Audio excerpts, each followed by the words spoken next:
Okay. Okay, my name is Andy Morales. I'm here with my brother Javier Morales and new KVOA sportscaster David Kelly. This is All Sports Tucson preview show, and I'm glad you're here because sometimes I feel like I'm the only guy who's like seen Kadeem and all these other guys. I'm like, do you guys ever see these guys? And you've been here, so we'll talk about that a little later. You have some history with Tucson, but you even have deeper history. I have a nephew at Ohio State, Amari McMahon. He plays for Ohio State Buckeyes, so I don't care if UVA has a bad season because I always look at Ohio State. But so tell us about your background. You have a very famous dad. Yeah. We have sort of a famous dad, but not in the sports world. But tell me about growing up in Ohio. Well, I actually kind of grew up all over the place. Born in Ohio. My father played for the Browns back in the day, Leroy Kelly, Hall of Famer. My parents got divorced, though, so me and my mother moved to Los Angeles, so I kind of spent some time growing up in LA, and then my mother got into television, and we kind of started moving around all over the place. We were in Denver, then we were kind of in Lansing, Michigan, then we ended up in central Illinois, and Bloomington Normal, which is a little bit south of kind of between Peoria and Champaign. I went to high school there, and then had always wanted to go back to California to go to college. Went back to USC, spent 4 years there, and then kind of got into the broadcast business. And really, for me, it was something I always wanted to do, just because I kind of growing up in California and listening to Dick Enberg do UCLA games and listening to Vince Scully do Dodgers games. It was kind of the thing. And then I had two grandmothers that loved baseball, so I would sit on the porch. And whether I was in Cleveland in the summer with my mom's mom, listening to Herb Score, Joe Tate do the Indians, or if it was in Philly with my dad's mom, listening to Harry Callis and Richie Ashburn do games. So just the love of baseball. And then my uncle, my dad's brother, obviously played in the big leagues, so we had that kind of connection as well, growing up watching him play Major League Baseball and being in Baltimore a lot during the summertime. So that was it was a marriage of my mom being in broadcasting, my dad, and my uncle being professional athletes, and kind of that love of sports, and that's kind of how it all came together. And started doing games at USC and then got into the business. Fortunately, you found a spot in Tucson. Can you talk about how you came here? How long has it been now? 11 years. 11 years. Can you talk about how that came about? Yeah, absolutely. So I was working in Memphis doing AAA baseball with the Cardinals. AAA team at the Cardinals won tonight, I believe. So that was always fun this time of year when you're working for a major league affiliate and they make the playoffs to be in that environment. And we would always got to go up and see the 2006 year when Chris Duncan and those guys went to the World Series and won it that year. That was a lot of fun. So I was doing minor league ball and during the off season kind of fell into this. I always hated softball, playing softball, and as an adult I was more of a baseball guy. I played hardball when I lived in Cleveland. But I fell in with some guys playing in a softball league and met two guys that were in collegiate corporate partnerships at the University of Memphis. And they ended up leaving to come work for IMG out here at the University of Arizona. And so after the third season in AAA, they downsized. We had two full-time broadcasters. We were the only team in the league at the time that had two full-time broadcasters. They downsized, so I lost that gig and had heard that the Sidewinders were leaving and knew that Ryan Radke was also working at the university. So I called my buddies up and I said, hey, I know Radke's leaving to go to Reno with the team. I know he did the pregame for you guys. So what do you guys have any plans with that or not? And so that's kind of how it all, they were like, yeah, well, actually, we're going to need a guy. So they kind of formulated and said, well, he's kind of just a part-time guy because he just does that. But maybe we can make it a full-time position to bring you out here, corporate partnership sales and all that, which I've done a little bit of that with the minor leagues. If you work in minor league baseball as a broadcaster, one of your jobs is to sell. So I'd done corporate partnerships and all that. So they kind of created a position for me to do that. So that's what brought me out here in summer of 2008. Moved out here in July of 2008. It was my first season here was 08-09. So that was the Mike Stoops' first bowl year.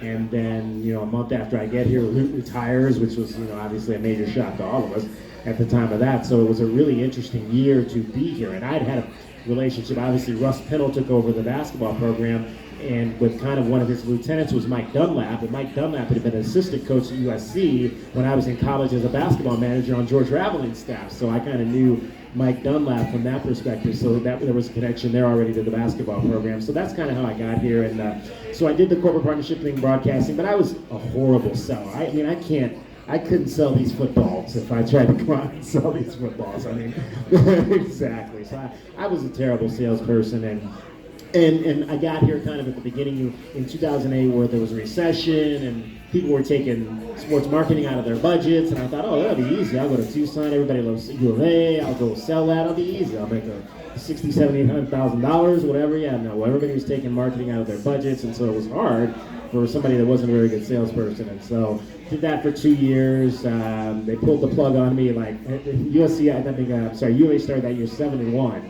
I think that year in football, and they pulled the plug on me like right at the end of October, which was the beginning of basketball season. And so, at that point, it was like, well, if I'm ever going to I'd never done television full time, and I kind of always done it a little bit, but I said, if I'm ever going to do TV, now's the time to do it.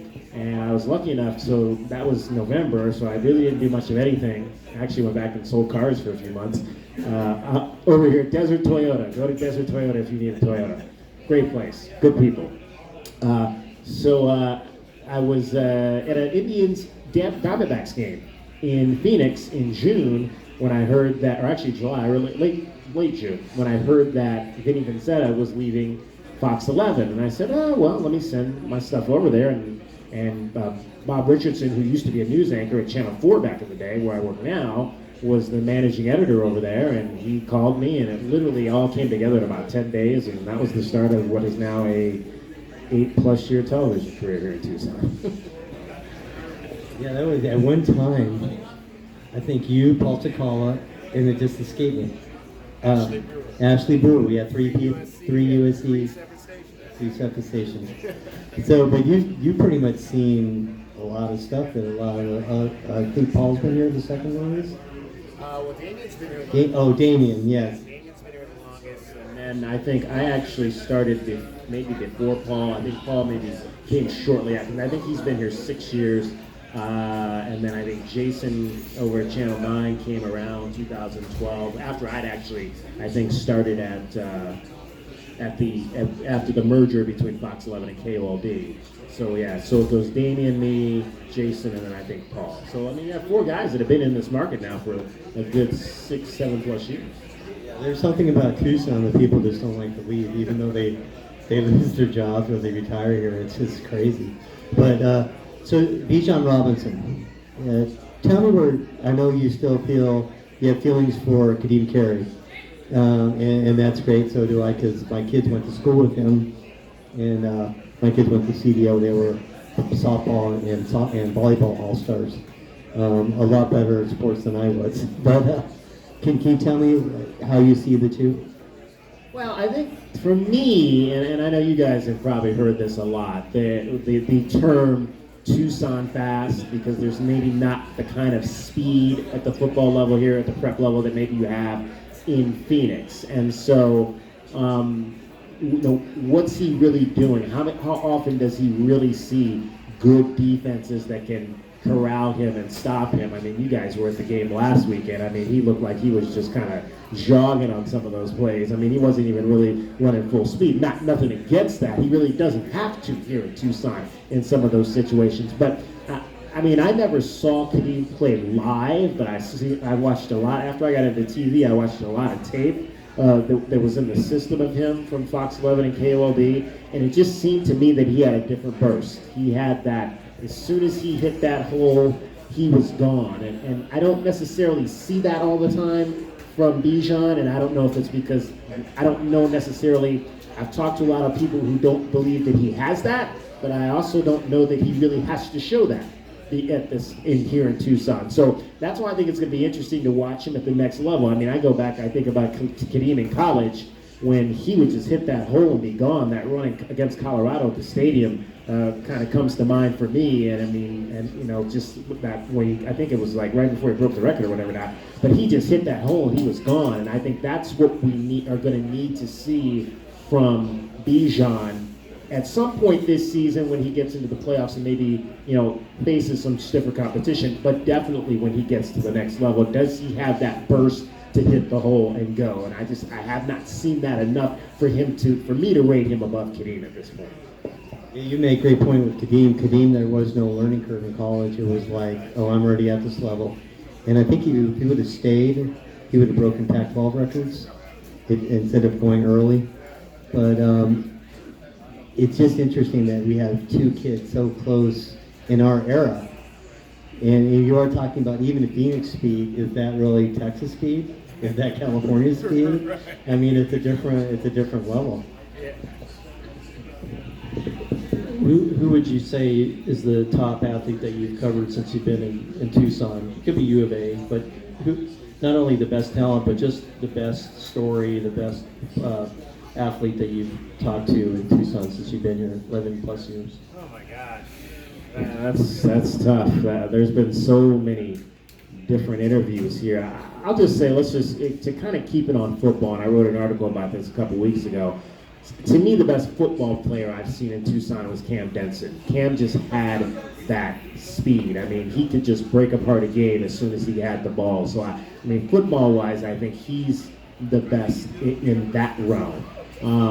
Basketball, there have been some pretty good kids that I've seen play here. I mean, I would obviously put Evan Nelson on that list as far as, just a pure scorer. From that standpoint, I'm really looking forward to kind of what his senior year is going to draw. Obviously, Majuk was very good. The kid who carried the Foothills a couple years ago, who's up at Stanford now, whose name escapes me at the moment, but he was really good. So yeah, there's been some good talents, and this is a great baseball community. I mean, obviously, I don't know that we've seen. I mean, I just got into TV around the time I think his Alex Verdugo's senior year, but I didn't actually see him play. I mean, I went and I covered him and did the interview, but I never actually saw him play.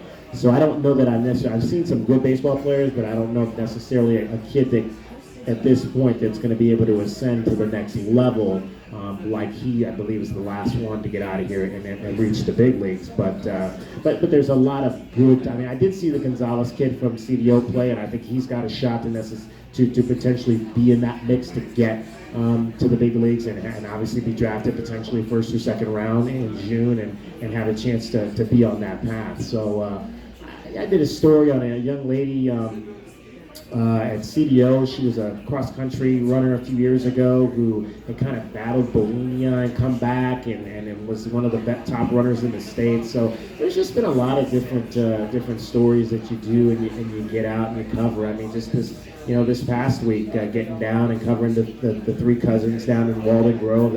I've done a story with them last year as juniors to kind of see them now as seniors and what they've done to really kind of build that program up over there. So yeah, there's been a lot of kids. You could just go every year. It's a new group, and there's always one or two fun elements that come out of that. So this is the first market you've been in, right? As the sportscaster? As TV. So, but growing up, do you remember any athletes besides your dad? Comparable, obviously Ohio State's the cradle. State of Ohio is the cradle for football. Is there any kid in your era or anything that you saw growing up that was really a great athlete that you remember? I don't know that anybody that I played with or against got to made it into the professional ball. No, I mean, I went to high school in Illinois, and none of those kids made it. I guess, growing up, like I always tell people, like the one player I saw kind of as a third or fourth grader was Clark Kellogg playing in high school in Cleveland when I was in grade school and junior high, and I mean, people would line up outside of gyms to go see him play in high school, and it was fun because the first year that I was here, he did a game with CBS here, and I got a chance to sit down and we were talking about some things, and I said, there are going to be kids that are going to come into this McHale Center today, and they're coming in to see Jordan Hill play. And I said, for me, that was you. we would line up outside of. He went to a high school called St. Joseph's in Cleveland. I said we would line up. My uncle took me to see him play, when he was a senior in high school. I mean, that's how good he was at the time. So that's a guy that I always remember. And then you get in and you've covered some kids. Like I covered Joey Porter, who played linebacker for the Pittsburgh Steelers for a number of years. I covered him in high school. And it's always funny, I tell these two stories. Joey Porter would not say a word when he was in high school. You would try to interview him and he would say nothing. And then he got to the NFL and he was one of those guys that would not stop talking. And Chris Duncan, who unfortunately passed away recently, was the same way. I mean, he just did not want to do interviews when he was in AAA. I mean, we tried to get him and talk to us like, hey, he's got a great background. Your dad's the pitching coach. You grew up around the game. Your brother plays and that. But he just wasn't comfortable doing it. And then he gets into the business as a talk show host and is really, really good at it. It's like, it's funny how sometimes you these kids, they just kind of evolve, where you don't think, like I would never have thought that Joey Porter would have been a dominant locker room personality when he was in high school. And exactly. Nor would I have thought that Chris Duncan would have gone into a post-baseball career that involved, talking in the media. But, that's just kind of how it turns out sometimes when these kids, they find themselves. And that's the fun thing about it, is you kind of see somebody at one realm and then, 20, 15 years later when they're a professional or something like that, they're a totally different person than they were when you knew them as a prepster. You can add Bill Walton to that too, because when he was in the NBA, he didn't talk to reporters that much. Now look at him. I like Bill Walton, by the way. But one thing that stuck out to me when you were talking earlier is you were a manager at USC when George Raveling was a coach. What was that experience like for those of us that are older, like myself and Andy? We remember George Raveling, kind of the character he was. So what was that like being around him every day? It was excellent. I mean, George is kind of like a father figure, and he had an incredible sense of humor for a coach, the nicest man you ever would want to meet. We would go over to his house and watch the selection show every year, and we were never going. But it was just, it was one of those times when he would have us over. But it was like I said, it was that's kind of college. Selection Sunday is college basketball's day. And so he would invite the whole team over, and we'd sit there. And I think part of it was like he wanted us to experience what those other teams were going to, because that's what you're building to. You're building for that time where you could be that team sitting there on that Sunday, and you get picked to be in that final field of 64. So that was a lot of fun. He always carried, this was obviously back in the 80s, so he would walk through the airport when we'd go on road trips, and he'd have every newspaper in the country. He would go through with this wad of newspapers, and he would just read. He was a constant reader. There's the great story that he was in college, and he was a guard by the stage when Martin Luther King gave his "I Have a Dream" speech, and Martin Luther King comes off, and he asked him for the speech, and he gave it to him. Just an incredible man with a lot of stories. Started up in Pullman, went to Iowa. His greatest line about Pullman is, "It's not the end of the world, but you can see it from there." Went to Iowa and then came to Los Angeles could have stayed at Iowa and probably been pretty successful, but he was a city guy. He was a city guy, and he had an opportunity to go live in a big market where he felt was more the lifestyle he wanted to lead, even though, USC was never a great program. But I remember my sophomore year, which was the first year I traveled as a manager, we came in here and got our doors blown off by 40 points, but I had never been to a game here. I never really knew much. It's interesting. I tell people this story all the time. Is when I was growing up in the Midwest, we knew about Arizona State. Everybody knew about Arizona State. Everybody wanted to go to Arizona State because Arizona State had this reputation of being kind of this Western party school. It was really warm. So all the kids in the Midwest, Chicago down through Illinois, knew about Arizona State. But not many people knew about Arizona. So the first time I came here was probably, I think that was the first Final Four year. So that would have been, I believe, the 88 team, 87, 88 team. So yeah, we came here, we got our doors blown off by 40, and I just remember every time Steve Kerr made a three, the announcer would go, "Steve Kerr!" and the crowd would go, "Steve Kerr!" And I thought that was so cool. I was like, wow. I was like, this is college basketball, because I went to high school in a Midwestern, smaller Division I town, Bloomington Normal, Illinois State University, which is in the Missouri Valley Conference. And so it was kind of that same environment that we had there, where we had these great, I mean, before Nolan Richardson went to Arkansas, he coached at Tulsa. And so Tulsa would come into Normal to play Illinois State, and in the student section, the entire student section would be wearing their 70s blazers like Nolan Richardson wore back in the day. And then Bradley, which was the rival, had Dick Versace, and Dick Versace had this huge white puffy hair. So when Bradley would come to town, the student section would all have their puffy white wigs. So it was kind of, Tucson reminded me of that Midwestern, mid-major environment that I'd come from as a high school student, going to games at the old Horton Fieldhouse in Normal to see those games. You know, when Xavier McDaniel and Wichita State would come in, and the place was just as loud as you could make it. So that always left an indelible impression upon me about Tucson, was that first year. And then we came back later, because that was the first year of the Pac-12 tournament, the old Pac-10 tournament, and actually it was the second year. The first year was at UCLA, the second year was here. So we came back later that year, and we stayed like one night because we always got eliminated in the first round. So, but yes, that was kind of my first introduction to Tucson. And then the next year, so I think it was my junior year, 3 buddies of mine, you know, because the Indians trained here at the time, and we're all big Indians fans, and we're just like, oh, let's do spring training. Let's go to Tucson. Tucson's cool. I'd been there. I was like, I sold them on it. So we came out here and spent our spring break out here, going to minor league games. We went to a bunch of games over here at High Corbett Field. We went up, saw a couple games in Phoenix, and kind of just, that was our thing. So we, you know, the Arizona trips when I was at USC were, I mean, we would routinely come here. We would come to anything. We just died to go to anything. If there was a trip to ASU, we were definitely on that trip. I mean, that was the place we went the most. We were like, because you could, back in the day, you could fly for like $99 from LA to Phoenix. So anytime USC was playing in Phoenix, we were there. I mean, yeah, we were there so much that I ended up dating a girl from ASU for like about 6 months. So yeah, that's how crazy that was back in the day. 80s, I remember I was active. There used to be this club on Mill Street called Club UM, and we were there the night that Buster Douglas beat Mike Tyson. And it wasn't on at the club, but like we were at the club, and all of a sudden people started saying, "Did you hear Douglas beat Tyson?" And we're like, "No, come on now, Buster Douglas didn't beat Mike Tyson." Yeah, so yeah, I was at Club UM in Tempe the night that Buster Douglas beat Mike Tyson.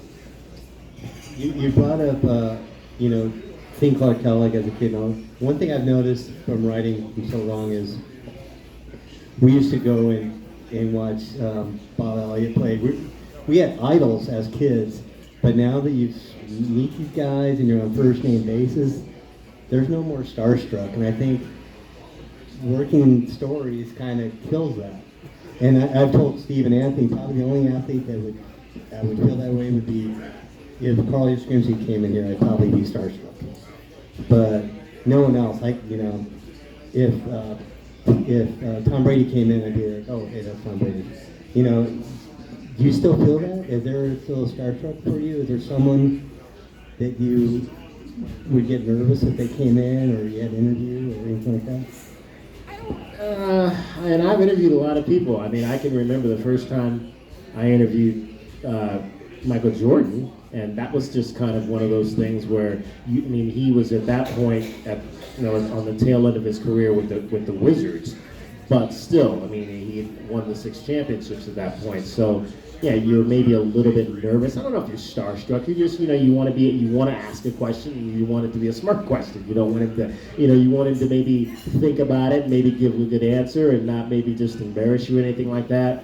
Yeah, but I think you're right. I mean, once you've done it for as long as we've all done it, it just becomes almost second nature. That I don't know that there's anybody, like if you told me, like, I mean, I don't know that there would be anybody at this point that I would be like, wow, I just got to interview that person. I mean, I've never interviewed Brady or anything like that. Yeah, maybe Muhammad Ali or somebody like that. But yeah, it's cool. I mean, I can remember having a conversation. I mean, like Kobe Bryant. I mean, everybody had this negative opinion of him, and then one time in Cleveland, just they got there a little bit early. They were playing, I think it was a Saturday night game, and they got there early, and the Cavs were playing a back-to-back. And where we used to sit before the Cavs got good, and they kicked us out of these seats that were lower level, he was in a loge right behind us. Like, so I was at the top of the section, and he's literally sitting right here behind me. And I turned around, I'm like, oh, Kobe's sitting right there, you know. But he was the coolest guy, man. He was just like leaning over and talking to us and blah, blah, blah, blah, and like just like kind of going back and forth all night long. He was just, at that point, he was just a guy. He's the best player in the NBA, but he was just a guy at the game watching it like everybody else, you know. And then the next day, I go to their shoot around to interview him. And, you know, I'm just kind of asking him about some of the stuff he was talking about. Like he was talking about one of the Cavs. The Cavs had this really small guard at the time, and he was kind of talking about that. And so I got him talking about it again. So it was just kind of cool. And it was like, yeah, you know, it was like he just really impressed me last night with some of the things he was doing. And so yeah, I thought that I really came away with an incredible impression of Kobe from that interaction. He wasn't up there, and he wasn't trying to be like separating from anybody. I mean, anybody that came by, you know, he was talking to him, was just very easygoing. So it's those types of interactions are fun because we all hear so many negative things about the athletes nowadays. Just one last thing for me. For me, it was Dr. J. I got to interview him at the golf tournament here like 25 years ago. And he was like a childhood idol. But the way he responded to the questions, and he made me feel at ease. So I wasn't there shaking, even though I probably felt like I was. I was able to do the interview. So that would be like, for me, somebody that I was really starstruck that I've interviewed before. But just to sum up from me, you know, between the both of you guys, the amount of things you guys do for Southern Arizona high school sports, see you guys all a lot of places. Everybody knows who you are, so it's very appreciative being now in that, you know, going out to games and then hearing people talk about coverage. And you guys, I don't think there's anybody in Tucson that's probably covered more high school sports in the last decade than you guys have. So, you know, it's very appreciative that the work that you do, you know, and it's great that you're with Sakala now and you guys have that Friday show. That brings us back to like our childhood years when we would stay up after the newscast on Friday nights and watch the Pigskin Portfolio with Andy and Adele. Do you remember that? Yeah, it was. For us, that was the NFL. What do you call it? The Chris Berman show. That was for us, and it's great that to see that you're with Paul. Damien's awesome, Damien Alameda. But it's great that you're stayed in Tucson and you're continuing what you've been doing. So I just wanted to say that's very appreciative. I just try to keep up with you guys because you guys are the kings of prep coverage and do such a fabulous job, and we can never do it as much as you guys do because I mean, Andy is just in the know with everybody in town, and I mean, you guys are just excellent at that. I don't know that I've ever lived anywhere where it is done as well as I've seen you guys do it over the last few years. And I mean, even last couple weeks ago, you guys helped me out because I mean, I know we complain about it all the time. The coaches don't update their stats, and sometimes it's hard to give kids recognition. I mean, and then that's what it's about. It's like we have coaches that'll call up and say, hey, why doesn't my kid get an award? Well, I was like, did you update your stats? Have you updated your stats in the last 3 games? I mean, if I'm not at the game, I don't know what your kid is doing. But it's tough. But like you guys helped me out because I wanted to, I pick our player of the week every week, and I have a list of games that I like, and it has to be from the winning team and that kind of thing, and I wanted to pick somebody from Pueblo, but they hadn't updated their stats. But you'd written an article at the Sunnyside game, so I was able to go through and disperse who did well, and off of that, we were able to pick a player of the week for that particular. So I mean, it's we lean on you guys because you guys do it so well, and I appreciate, if I don't know, I don't always know what's going on, so I know I can pop on All Sports Tucson, and Andy will have a list there of events and usually what the times are, which is the most important thing for me, because a lot of times I only have like about 40, I got to be in and out in 45 minutes or less, so I need to be able to go when I know the championship match, if it's volleyball or something is happening, so I can get what I need to get and get the best of it so that I can put together something halfway decent. So kudos to you guys for what you do and helping all of us out and allowing us to really create an environment here where high school athletics is covered and it means something. Well, thank you to you and my wife's family. They're all Ohio Stadiums. I don't know how you say it. And they're all like, oh, David Kelly, his dad. And my middle daughter lives there. She played softball, but she wanted to see what that side of the family is like, and lived in Columbus for maybe 5 years now, and I had to teach her the OH. And she likes hockey now, which she didn't care that I played hockey in high school. But now she's like interested in that and all that. But thanks again, David, for coming. Thanks for My having brother me, guys. Javier. Appreciate Morales. it. And my mom, Elsa Morales, Hey, Mom. and her boyfriend Jim. All right. And they're here to watch us for some reason. Well, they're here to watch David, probably. So thanks again for our football preview show. And you're going to be at the South Point game? I think everybody's going to be at the South Point game. Yeah. So I think that's the game of the week. So we'll see you, is that tomorrow? Tomorrow night? Thank you. Right down the street. Lost my card.